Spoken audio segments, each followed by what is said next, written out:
Sa room 3327 ng Hotel New Yorker, parang may kakaibang kuryente sa hangin sa gitna ng madilim na gabi. Dito, sa tahimik na oras, nakatayo si Nikola Tesla sa harap ng kanyang misteryosong kagamitan, ready na mag-experiment sa pagpapadaloy ng libu-libong volts sa kanyang matandang katawan. Isang mapanganib na sayaw para sa immortalidad. Hindi ito kagagawa ng isang baliw, kundi isang calculated experiment ng isa sa mga pinaka-brilliant minds sa kasaysayan. Ang taong nagawang kontrolin ng kidlat at nagbigay liwanag sa mundo gamit ang alternating current. Sa edad na 78, kitang-kita pa rin ang dating impressive na itsura ni Tesla na parang tumataliwas sa natural process ng pagtanda. Tuwid na tuwid pa rin ang kanyang matangkad na pangangatawan, precise pa rin ang bawat galaw.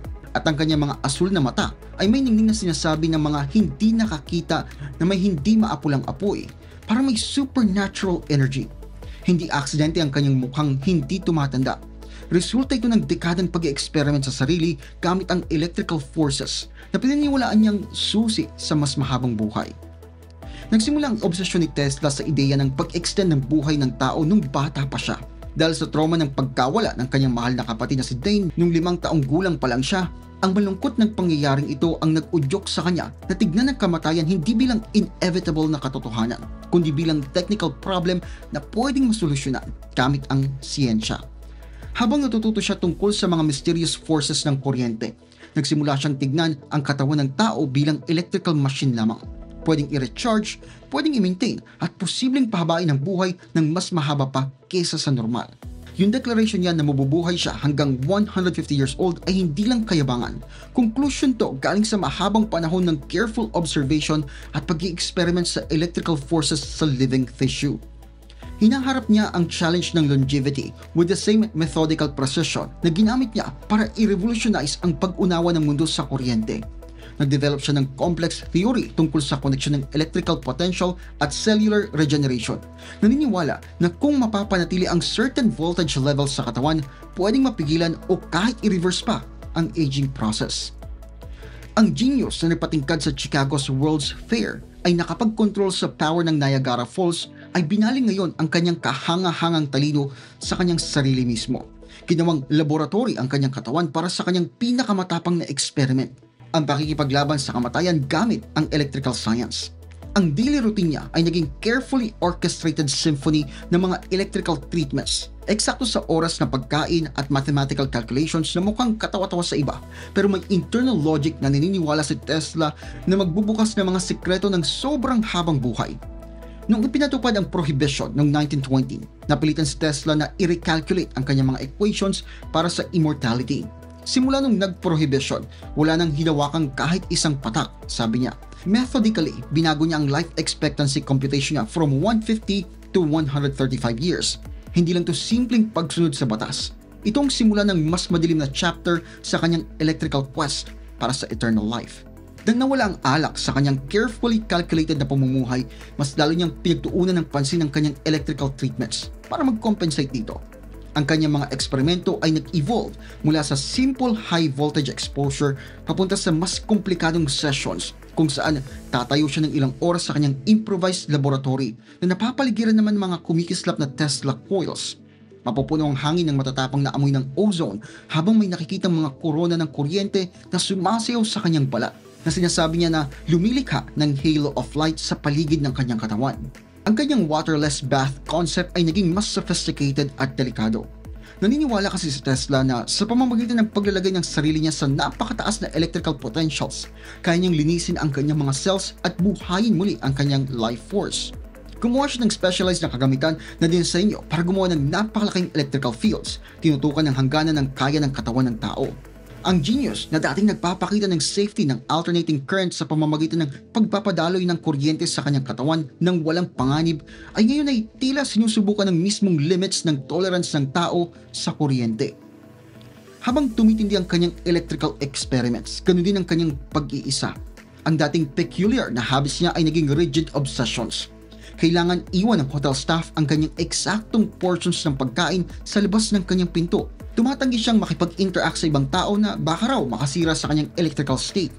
Ang kanyang takot sa mikrobyo ay umabot sa bagong heights. Gumagamit na siya ng eksaktong 18 napkins para i-polish ang kanyang mga kubyertos. Naniniwala na ang ritual na ito, kasama ang kanyang electrical treatments, ay poprotekta sa kanya mula sa sakit at decay. Ang dating sikat na personalidad sa mga pinakasosyal na kainan sa New York ay ngayon kumakain ng mag-isa sa kanyang hotel room. Siniset ang timing ng bawat kagat base sa mathematical precision. Ang kanyang mga lakad na dating social events kung saan pinapakain niya ang kanyang mga mahal na kalapati sa public parks ay naging solitary mathematical exercises na lamang. Eksaktong 10 milya, hindi pwedeng kulang o sobra. Bawat aspeto ng kanyang buhay ay calculated para mapanatili ang tingin niyang optimal electrical state para sa long life. Kahit na lumayo na siya sa pakikisalamuha sa mga tao, ang isip ni Tesla ay nanatiling matalim naman, obsessively working sa mga bagong teorya tungkol sa relasyon ng kuryente at buhay mismo. Pinupuno niya ang mga notebook ng complex calculations tungkol sa human electrical capacity at cellular regeneration. Ang kanyang hotel room ay naging parang maze ng electrical equipment. Bawat piraso ay maingat na nakaposisyon ayon sa private geometric logic na naniniwala siyang magmamaximize ng kanyang life-extending properties. Ang tunay na extent ng electrical experimentation ni Tesla ay naging malinaw sa kanyang detalyadong laboratory notes. Ang kanyang katawan ay naging isang living conductor, regular na nai-expose sa electrical potentials na pwedeng pumatay sa ordinaryong tao. Ang genius na dating casual lang na nagde-demonstrate ng kanyang immunity sa high voltages sa pamamagitan ng pagpapadali ng current sa kanyang katawan ay ngayon ay pumupunta na ng mas malayo pa sa mga theatrical displays na yan. Hinahanap ang precise na frequency at voltage na pwedeng mag-unlock ng cellular regeneration. Sa kanyang private moments, dinocument ni Tesla kung papaanong literal na nanginginig ang kanyang laman sa mga sessions na ito. Kumikislap daw ang kanyang balat ng coronas discharges habang nakatayo siyang perfectly still sa fields ng napakalaking electrical potential. Maingat niyang inirecord ang bawat sensation, bawat perceived effect sa kanyang vitality. Gumagawa across 3 separate laboratories para i-refine ang kanyang mga technique. Ang amoy ng ozone ay naging constant companion niya, isang matapang na paalala ng invisible forces na sinusubukan niyang kontrolin. Kahit na naging mas extreme ang kanyang electrical experiments, ang utak ni Tesla ay napaka-sharp pa rin. Nagpuproduce siya ng mga brilliant insights tungkol sa nature ng kuryente at epekto nito sa living tissue. Nag-develop pa nga siya ng mga teorya kung paano pwedeng ma-influence ng high-frequency currents ang cellular behavior. Walang sawang gumagawa ng mga devices na pwedeng gumawa ng precise electrical conditions na tingin niya ay necessary para sa life extension. Ang kanyang hotel room ay naging impromptu laboratory, puno ng specially designed na aparatos na nag-iingay araw-gabi ng electrical potential. Naging mas visible pa ang physical toll ng mga experiments na ito. Ang dating payat na katawan ni Tesla ay mas lalo pang pumayat. Ang kanyang balat ay naging halos transparent na itsura na sinasabi ng iba na dulot ng kanyang electrical treatments. Pero tuloy pa rin siya dito. Convinced siya na bawat session ay dinadala siya sa mas malapit na pag-unlock ng secret extreme longevity. Nagdokumento siya ng mga kakaibang phenomena kung papaanong minsan nanginginig ang mga bagay malapit sa kanya sa dilim. Papaano siya nakakagawa ng luminous sheets of flame sa simpleng pag-wave lang ng kanyang mga kamay sa hangin pagkatapos ng kanyang mga electrical treatments. Ang kanyang work schedule ay naging increasingly erratic. Habang hinahabol niya ang kanyang mga teorya, nag-i-spend siya ng mga oras sa kanyang electrified state. Minsan nakakalimutan niya ng kumain o matulog, driven ng inner compulsion na i-perfect ang kanyang life extension techniques. Nagre-report ang hotel staff na nakakakita sila ng kakaibang mga ilaw na lumalabas sa kanyang kwarto sa iba't ibang oras, kasama ang persistent na ingay ng kanyang electrical apparatus. Pero nananatiling convinced si Tesla na gumagana ang kanyang mga eksperimento. Itinuturo ang kanyang patuloy na mental acuity at physical endurance bilang proof na tama ang kanyang mga teorya. Ang huling chapter ng electrical immortality quest ni Tesla ay natapos sa isang ironically ordinary na pangyayari nang masagasaan siya ng New York taxi sa edad na 81. Pero kahit ang close brushing niya sa kamatayan ay hindi pa rin nakapagpabago ng kanyang conviction sa kanyang electrical theories.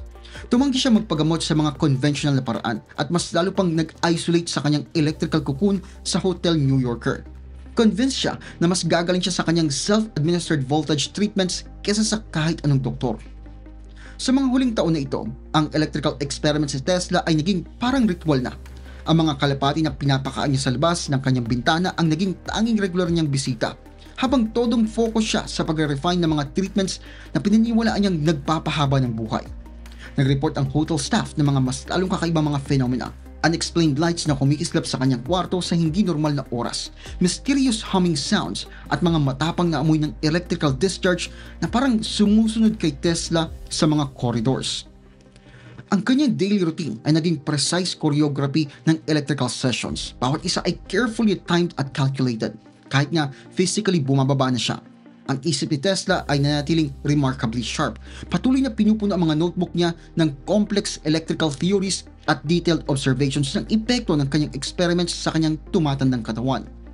Dinodokumento niya ang unusual phenomena na nangyayari during high voltage treatments. Minsan nagkakaroon ng strange charges ang mga bagay sa kanyang kwarto at sinasabi niyang may napapansin siyang unusual effects sa behavior ng kanyang mga mahal na kalapati kapag malapit sila sa kanyang electrified apparatus.